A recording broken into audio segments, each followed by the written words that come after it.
Қазақстан шешім қабылданды. Астананы көшіру ресми түрде қалай жүзеге асты? Осы сұрақтарға жауап берейік. Қазақстан астанасын не себепті Алматыдан Ақмолаға көшіру туралы шешім қабылданды? Қазақстан тарихын зерделей отырып, біз ұлы Еуразиялық далалық аймақтың өзіндік айрықша құдірет болмысы бар екеніне көз жеткіземіз.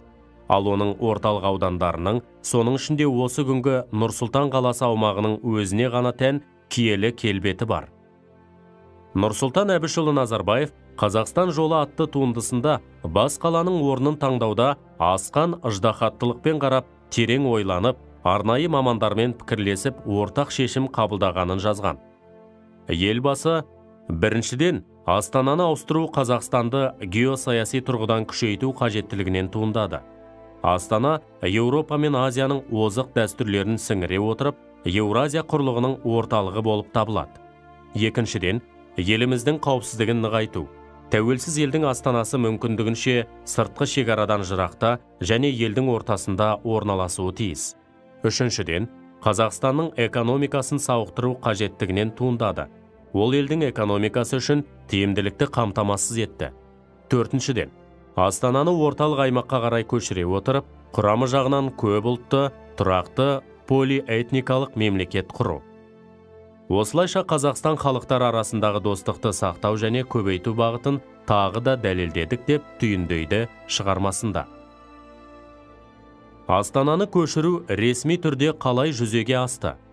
1994 жылы 6 шілдеде Қазақстан Республикасының астанасын ауыстыру туралы қаулы қабылданды.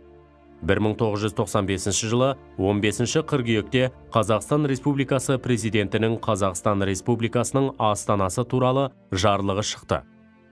1997 жылы 20 қазанда Ақмола қаласы Қазақстан Республикасының астанасы болғаны жайлы ресми жарлық шықты. 1998 жылы 6 мамырда Нұрсұлтан Назарбаевтың ұйғаруымен Ақмола қаласын Астана деп атауға жарлық шықты.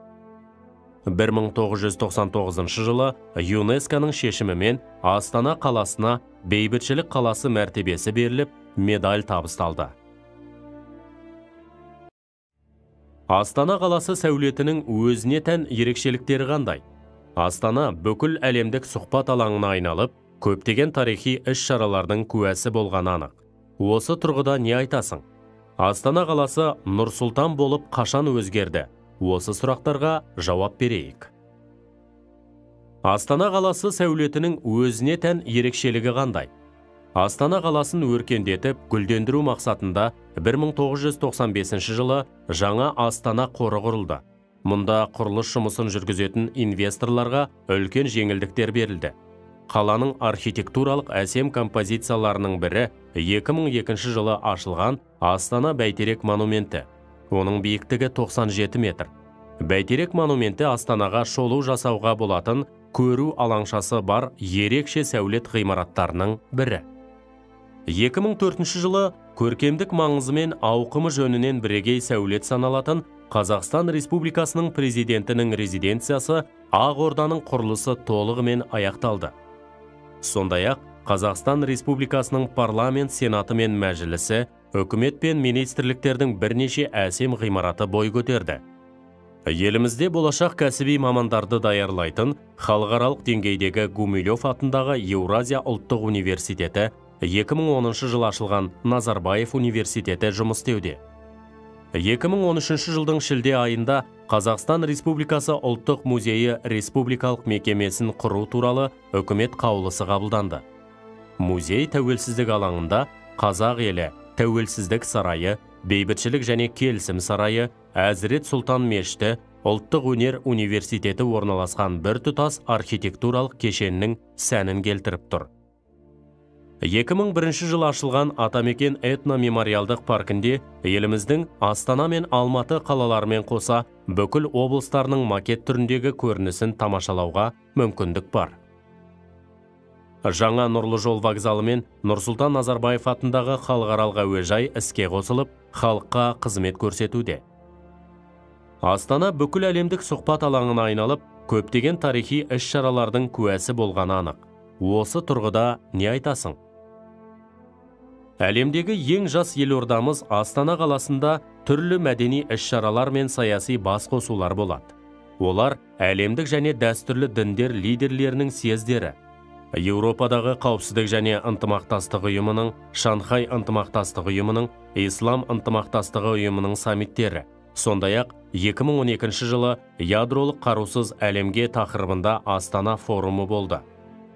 2014 жылы Астанада Қазақстан, Ресей, Беларусь елдерінің көшбасшыларының қатысуымен өткен Еуразиялық экономикалық одақ құру келісіміне қол қойылды.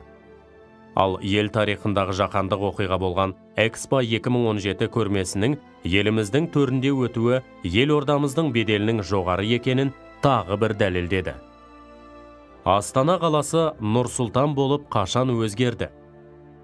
Қазақстан Республикасының президенті Қасым-Жомарт Тоқаев 2019 жылы 23 наурызда Астана қаласының атын Нұр-Сұлтан деп атау туралы жарлыққа қол қойды. Ендеше елордамыз Нұр-Сұлтан қаласы сұлулығымен, сәулетті ғимараттарымен, сындарлы саясатымен, дамыған экономикасымен, әлемдегі ең қауіпсіз, көп ұлтты, бейбіт елдің астанасы болып қала бермек.